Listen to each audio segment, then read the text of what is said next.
घोडं पेंड खाते ना ते केवळ तुझ्या अटींमुळे बरं का. रास कुंभ हवी, नक्षत्र पूर्व भाद्रपदाच हवं. बस मी काही वैरीण नाहीये त्याची, आई आहे मी त्याची.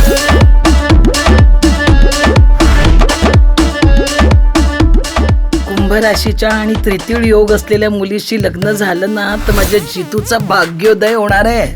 मला ना कवळी लागाच्या वयात हळद लागेल बहुतेक. होईल रे, प्रत्येकाच्या नशिबात त्याची त्याची भाग्यलक्ष्मी लिहिलेली असते.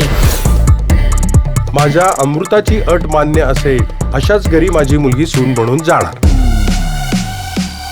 माझी अट ही आहे की माझी आणि माझ्या होणाऱ्या सासूची पत्रिका जुळली पाहिजे.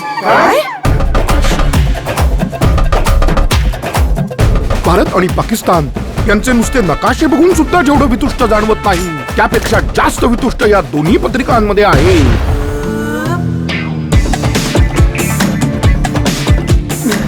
मला काय माहिती यार तिची एवढी जगा वेगळी अट असेल. आपण डायरेक्ट गेलं तर चालतं ना स्थळ पाहिले. ही अशी टापाटापी करण्यामध्ये काय मतलब आहे.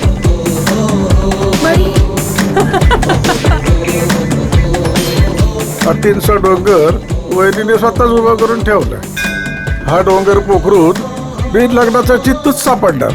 अमृताची अट जरा वेगळी असली तरी विचित्र नाहीये बघ. पुरी अटच गडबड आहे. सासू आणि सुनेची पत्रिका कोण जुळवतं? खऱ्या अर्थानं संसार हा सासू आणि सुनेचाच असतो.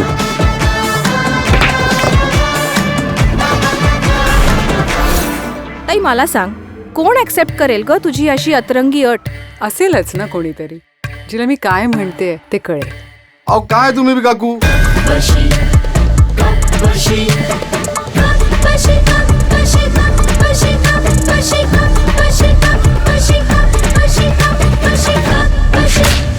ओ झुरके सगळं संपलंय आता.